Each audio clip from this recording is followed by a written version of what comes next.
សួស្ដីអ្នកទាំងអស់គ្នាតើអ្នកធ្លាប់សួរខ្លួនឯងទេថាយើងលេងហ្គេមដើម្បីសប្បាយឬលេងដើម្បីសន្សំកុំផឹក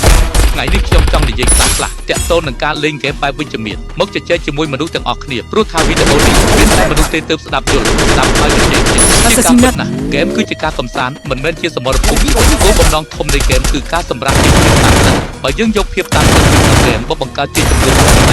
វាមានន័យថាយើងកំពុងតែឥទ្ធិពលនៃហ្គេមហើយបណ្ដាញសង្គមគឺជាកញ្ចក់ឆ្លុះបញ្ចាំងពីរាល់វីដេអូឬ comment ដែលយើងផុសវាមិនត្រឹមតែបង្ហាញពីអ្វីដែលយើងគិតនោះទេ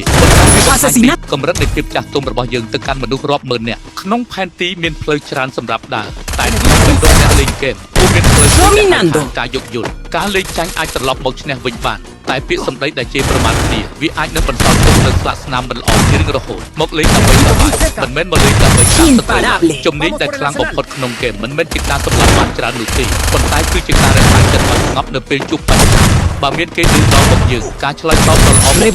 ភាពស្ងប់ស្ងាត់និងការអភិវឌ្ឍសមត្ថភាពខ្លួនឯងកុំឲ្យហ្គេមរត់ខានលើអារម្មណ៍យើងអីយើងត្រូវដឹងថាលេងឲ្យគេគោរពប្រសើរជាងលេងឲ្យគេខ្លាច skill ខ្លាំងត្រូវដើរទន្ទឹមនឹងចរិតល្អកុំយកកំហឹងក្នុងហ្គេមមកបំបែកបំបាក់មិត្តភាពក្នុងបណ្ដាញសង្គមអ្នកដែលខ្លាំងពិតប្រាកដគឺអ្នកដែលចេះគ្រប់គ្រងអារម្មណ៍ខ្លួនឯងបានល្អបំផុតអ្នកលេងហ្គេមនៅជាអ្នក